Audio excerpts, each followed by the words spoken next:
Oh, and I'm sitting here shaking my head, and we are already going. Oh, So that happens a lot because it's like exactly. the little bar on YouTube will be loading, loading, loading, loading, and the little dialogue box that comes up behind that says you're already streaming, and then you're just Oh, like, oh, okay. okay. So good evening, everybody. So you've seen all this. I'm Christy Peterson from Vintage Books. Tonight, we're very happy to have Paula Charles with us. Paula had a book come out just last week called Hammers and Homicide. So I'm super excited to talk to her about it. So the first thing I'm going to ask to Paula to do, if you could, is to introduce the book and tell us a little bit about it. Okay, I'm glad to. So, Hammers and Homicide is a cozy mystery. Uh, it is my debut novel, so extra fun for me because this is all new. So, Hammers and Homicide is set in Pine Bluff, Oregon, which is in the northeast corner of Oregon, over by Idaho, not Portland, not the coast, like we all think when we think of Oregon. Over in the northeastern corner in a fictional town called Pine Bluff, that's basically set over top of the town that I grew up in. um, the protagonist in the book is Donna Carpenter. She is a 62-year-old. I like to describe her as a sassy widowed hardware store owner. She's a little bit feisty. Her husband has been gone for 3 years. They've owned the hardware store together for about 30 years.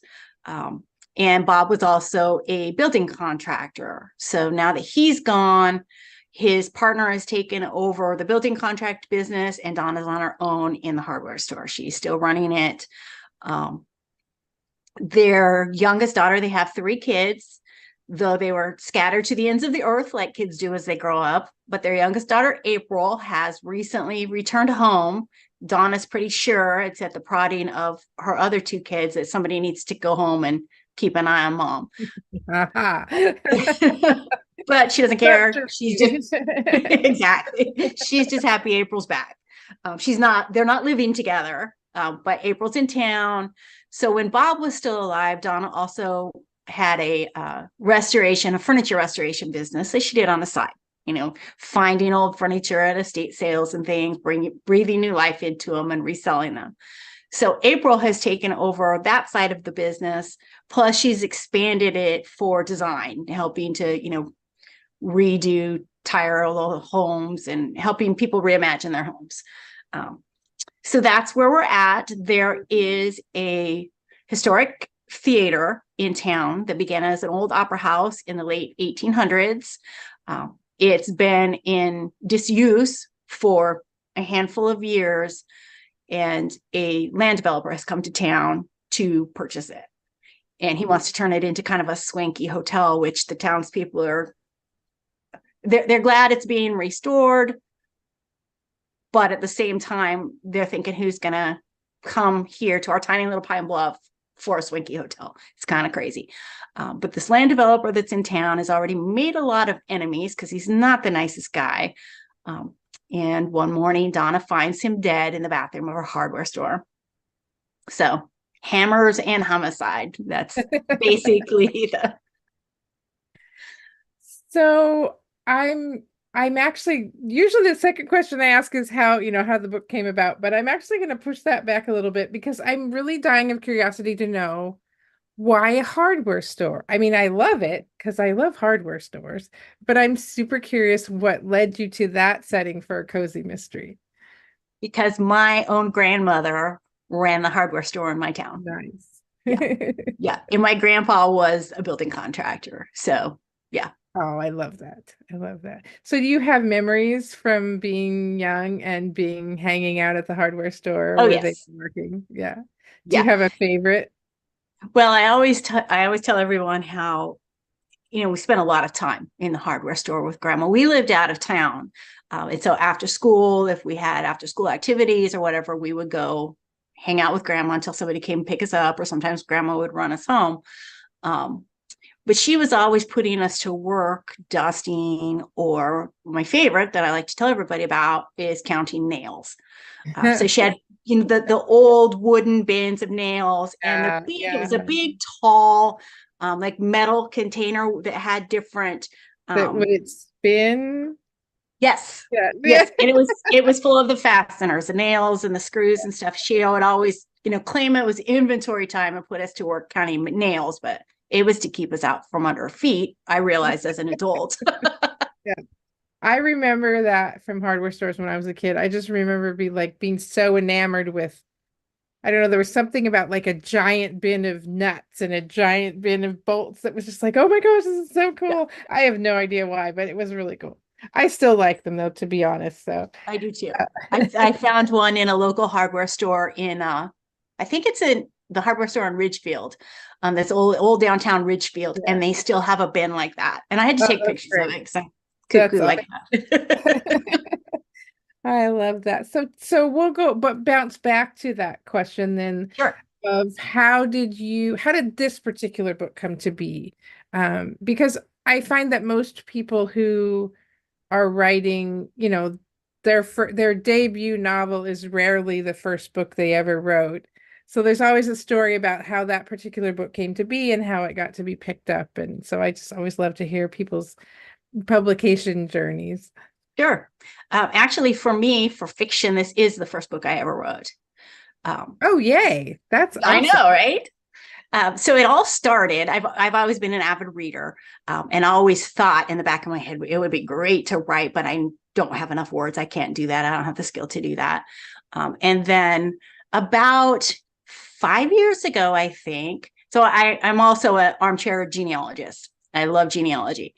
So, and about 5 years ago, I took a workshop at the Clark County Genealogical Mm. Society. And it was a workshop on writing family stories. It was a 4-week workshop, but the end goal was to, at the end of that 4 weeks, have just a really small book that we could publish through what is KDP now. Um, and so that taking that workshop and having that little book in my hand afterwards triggered maybe I can do this. I'm going Yeah. to sit down and try. And A Cozy Mystery was always kind of my palate cleanser between other heavier books. And so I just thought, well, that would be fun. And I think because I was just in that family story writing mode, my grandma came to mind in the hardware store. And that's just, how it happened. That's awesome. Now, do you have other books in the works? Because do you write under a different name? Yes. Okay. Yes. I have also the first book in another series that I'm writing under the name Jana Rollins, comes out in March, mid-March. Oh, So, and yay. it's a cozy mystery as well. Oh, that's it. So you'll be back. We'll be having you Yes. back. All right. Go. Yes. Okay. You can come on, say hi. Say hi. Yeah. Hi, baby. Um, did you have a favorite scene without giving anything away? Did you have a favorite scene in the book that Yes. I always hesitate to use the word favorite because of course there might be lots of them. One particular one that stands out that you enjoyed writing. Yeah, I think, and I'm going to not give any spoilers because it is later on in the book. Yeah, I enjoyed writing the whole thing. However, like I said, because my grandma was the um, inspiration for this book, my protagonist Donna quickly took over, became her own person. She is not my grandmother. However, her hardware store is very similar to my grandmother's hardware store. She lives in the house that my mother grew up in. Yeah. And in that house, it's a big brick house with a turret room and a very scary basement that we played in all the time when I was a kid. And there is a scene later on in the book where Donna and her daughter April, it's summertime, and in that part of the country, there's summertime thunderstorms all the time, and sometimes they get wild, electricity goes out. So they end up going down in the basement. Electricity's out, the storm's raging outside, and they go down in the basement looking for camping lanterns to light the way. And um, that scene was really fun for me to write just because it brought back so many memories of playing that. Yeah. Yeah. Yes. That's awesome. Yeah, that part of the world does get crazy, crazy thunderstorms. Did you have, I should maybe not the hardest scene, but was there aspects of the book that you had to wrestle with because they weren't quite working the way you wanted them to, or Mhm. There is a slight paranormal element in this book, um, which is really interesting. So when my agent and I first were subbing it, she had it out on sub to publishers. My my my working title for the whole series was A Haunted Hometown, because there was more ghosts in it, much a heavier hand with the paranormal than there is now. And when Crooked Lane picked it up, they wanted me to turn it into more magical realism with without so my first version, Donna could see and hear and talk to Bob, and tried to hide that from her daughter, who thought she was in completely bonkers. Um, and then there was a few other ghosts in there too. And so the publisher had me back all that out so that it was magical realism. And is Donna, she doesn't know, is she seeing or hearing something? Is she losing her mind? What's going on here? And so then there's a scene, and I cannot talk about this scene because it would give a That's spoiler, okay.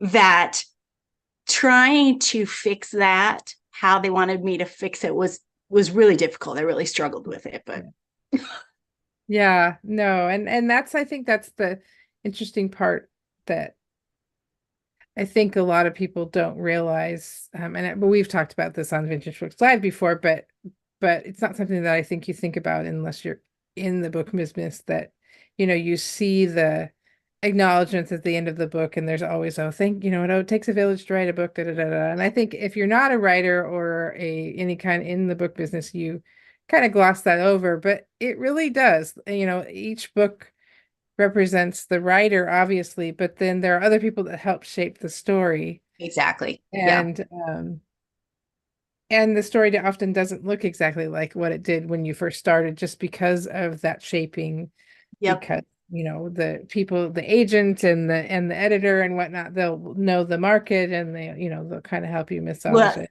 yeah. And that's exactly it. Because I've had people, people that I know, who have said, "Oh, I can't believe they made you do that. I wouldn't have done it."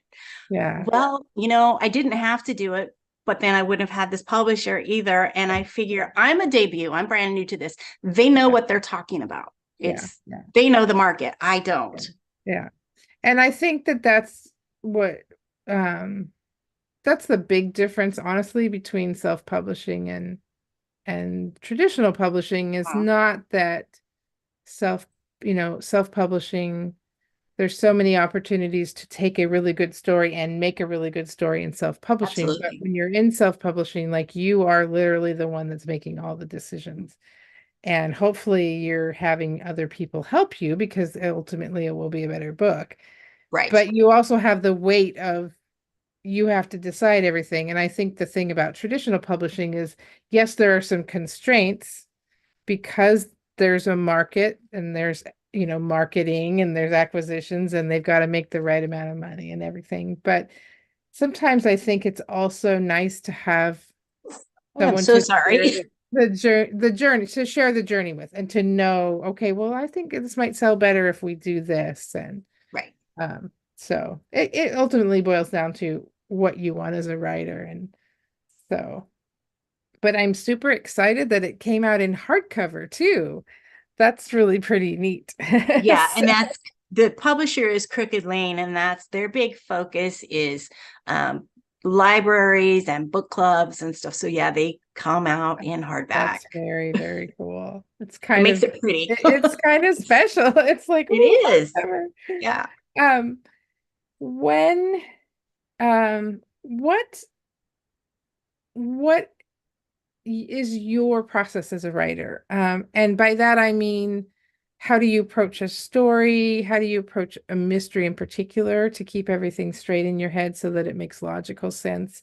I think this is the question that I usually ask mostly in every interview, because I love to hear, I write this many hours a day, or I don't write every day, or I do write every day. It's always interesting to see how everybody works their writing life. And so I'm curious how Yeah. you work yours. So as a day-to-day writing, I try to be at my desk about 9 o'clock, and I usually write till about 2. I mean, I'm up wandering around and doing Yeah. other things in between, but I have a goal and I should clarify this, because when I'm drafting, which is a completely different ball game than when you're editing, when I'm drafting that first draft, I have a goal of 1,200 words a day. Um, That's a good goal. yeah, yeah. So I figure, when I sit down and pencil it out, my Sorry. contracts are for 75 to 85,000 words.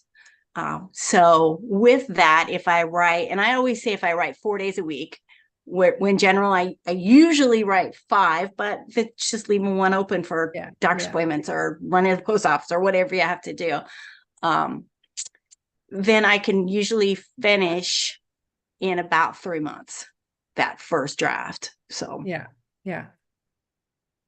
Do you consider yourself a plotter or a pantser? that is a very funny question, because a friend of mine who's a big booktuber has coined the phrase, let me make sure I say this right, because I said it completely backwards the other day, a saggy pantser. Nice. Oh, I like that a lot. Like, I'm a saggy pantser. That fits me perfectly. Yeah, yeah, I try to know, of course, who my main characters are, of course, but who the victim's going to be, who the suspects are going to be, and have an idea of who I think the killer is, before I sit down to write. I know the time of year and kind of the scenario that's going on, but other than that, I kind of let it take me where it wants. And in fact, in Hammers and Homicide, which I have right here, the killer surprised me. The person that I thought it was didn't make the final cut of the book. Oh, He's not there at interesting. all. Interesting.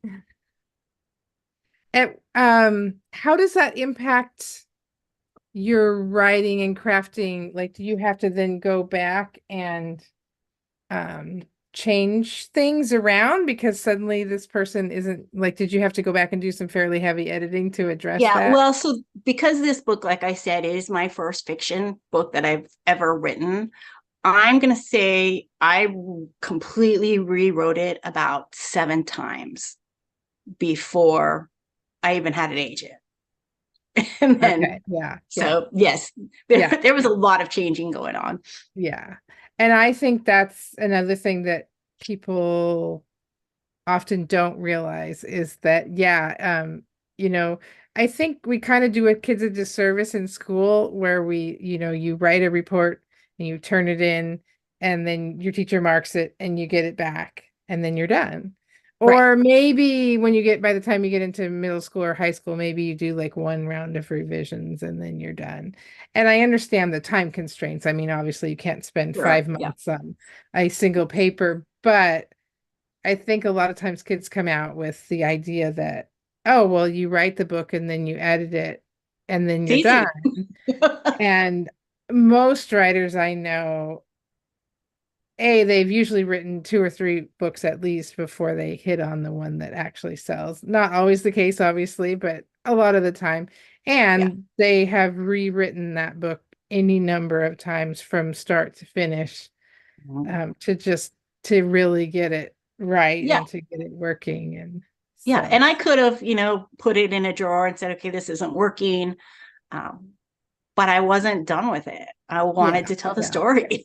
yeah, yeah. I just kept That's the other rewriting thing it. that's fun too, is just like, I know a lot of writers who are like, well, how do you know when you're done? And I think that's probably a different answer for every single book that you work on. Like sometimes Mm, you are done and you're just like, yeah, I don't want to work on this anymore. And other yeah. times you're like, no, I'm gonna do it. Yeah. Why mysteries? Well, how did you come to make this? How did you make the jump from, like I'm working on this genealogy project, and you said you liked cozy mysteries, but as far as writing them yourself, what helped you decide that that was the genre that You you know what? were That's a really wanting good to write? question. Um, I don't really know. I don't Yeah, really have a yeah, good answer for that. Just like I said, cozies were always my go-to, like, palate cleanser yeah, between heavier books. And I think it was more of a, okay, this might be, if I can, because to me, I was just gonna give it a try. It wasn't oh, I'm going to do this and I'm going to be published. I'm going to see if I have enough words in my brain, Yeah. basically. And I Yeah. thought, okay, well, and maybe I had just read a cozy. I don't know. But it was kind of, if I'm going to try this, I think that might be a good genre to give it a try in. Yeah. Yeah. And when you are planning your mystery for a book, I mean, you said at one point you're drafting and the murderer turns out to be a whole different person. Did you plan at any point in the process, maybe not the first or second or even third draft, but at any point did you plan like, okay, here's who we first are going to suspect, and then here's the red herrings, and here, like, did you go over that consciously, or did you more kind A of little bit, unconsciously? a little bit. I had a notebook where I had the suspects written down. Um, and I had thought about, okay, so why do they look suspicious? Why does this person look suspicious? When Donna goes to talk to him, or however it's going to come about, what are they going to lie about? But what are they also going to reveal about Yeah. somebody else? So I Yeah, had thought that's about that a fun. little bit, but like, one or two sentences in a notebook Yeah, yeah, was about all the farther I had. yeah.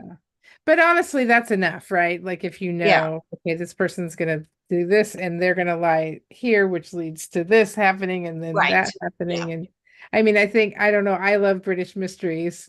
And Yes. that's is kind of the path it follows, is that you're supposed to you suspect this person first, but then they give a little tidbit of information that leads somewhere else. And so Yeah. that's just really fun. What made you decide? I mean, I suppose there's probably an obvious answer for this one, but I'm always curious too. Like, you decided on a protagonist that is older, has grown kids, isn't 30 or Mhm. 25 or whatever. And was it really just the obvious answer of that would be somebody that, you and I could relate to? Or was there more conscious thought of I want to have an older protagonist? No, there really wasn't any conscious thought of either of those things besides the fact that I was basing her off of my Yeah, grandmother, yeah, like when I was a teenager. right, So, right. yeah. That's great. I love that. And I love that I like to see the older protagonist. I think mystery is one of those genres where that isn't as rare. Yeah. Um, but it's still rare enough. So it's It's still nice rare enough. Yeah. Yeah, I think so. to I mean, of course, we all have, yeah. though Jessica Fletcher. But, Yes.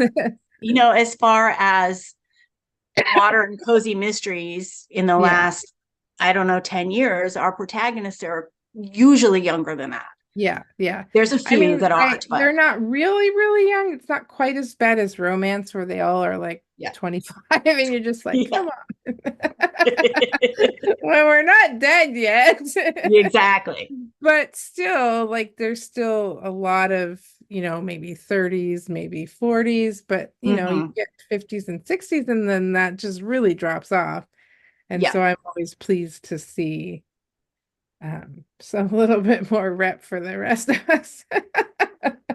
Well, and at So the same time, Donna's 62 in this book, and I, say like in some of my posts and stuff that it's an older protagonist, but then I think she's not that old. I know, I know, I She's know, not and old. I don't think of that. I've actually seen, so funnily enough, I don't know if you've seen in the store the two little books, An Elderly Woman is Up to No Good and An Elderly Woman Should Not Be Crossed. And they're I these just saw little tiny somebody. novelettes, like they're very No, I small need to books. get them. I just saw one of them on somebody posted on Instagram the other day, and I was like, what? That looks so Yes, cute. we have sold so many of these. And I I bet. think it's just because, again, it's just really refreshing to, I mean, have the acknowledgement that you can still have adventures like that. You don't Yes. stop having adventures when you turn You're 50 or not done. 60 or 70 or whatever. No. So, and she's a morally gray character, which is also very Oh, delightful. fun. But I've Now, did I actually see seen, something like she's Swiss or? I think it's Swedish, maybe. I think Okay. it's the same person. Um, I can't remember who. It's a writer that normally writes much more gritty sort of Scandinavian Oh, mysteries. And I think she's Swedish, but I'm not okay. 100% sure about that. And then she just has these two little books that are just kind of those one-offs, and it's very fun. I'm gonna have to Yeah, pick up a yeah. copy when I'm I in the have store not next gotten a week. chance to read them yet, but Yeah. Becky has read them and she really likes them. Okay. She's a very she's definitely a morally gray character. Like Okay. she's not That's fun. necessarily Yeah. a good guy, but you're kind of still rooting for her.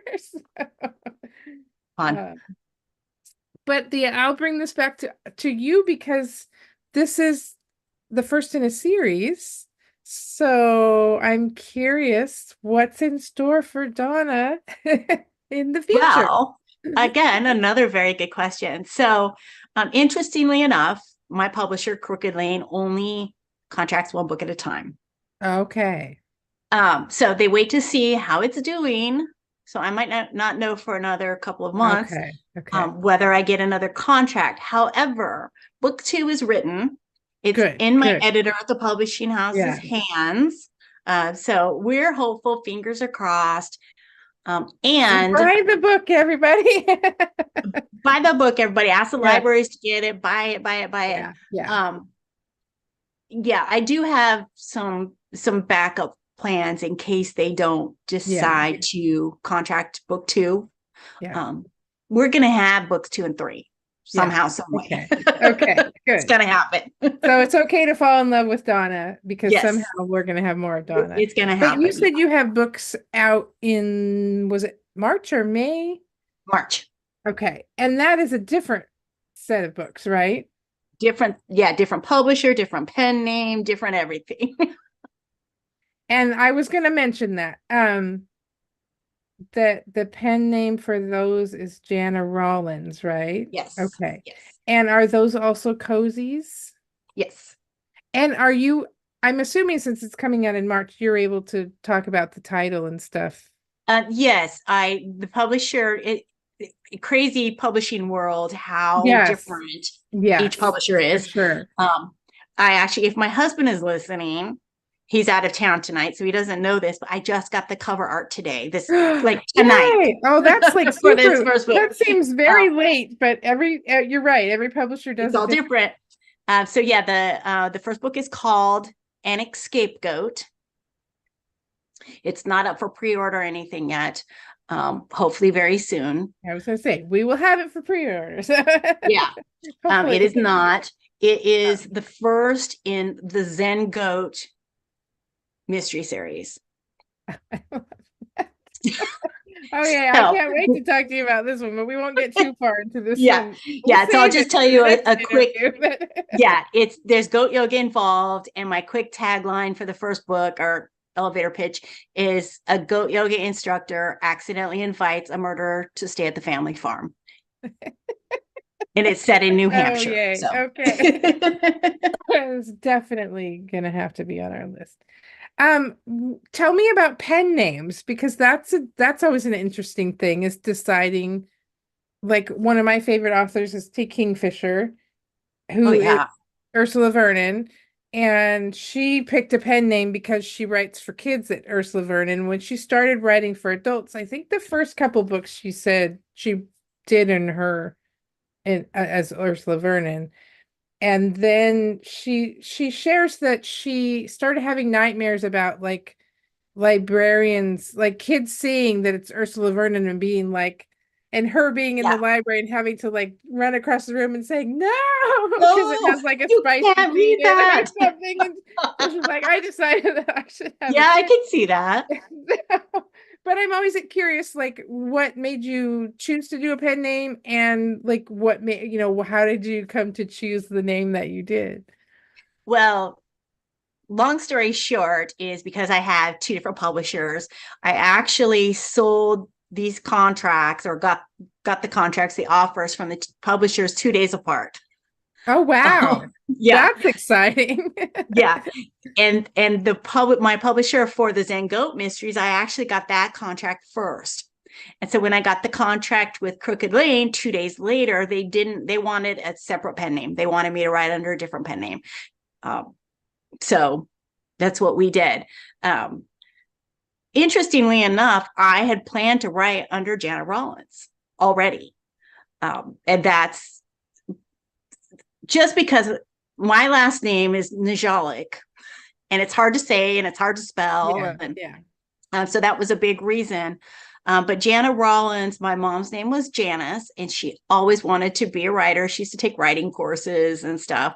And so I just picked a more modern version of Janice. And then my grandfather's first name was Rollin. So I picked Rollins. It just kind of That's put it fun. together, Jana Yeah, Rollins. yeah. And then Paula Charles, my real name is Paula.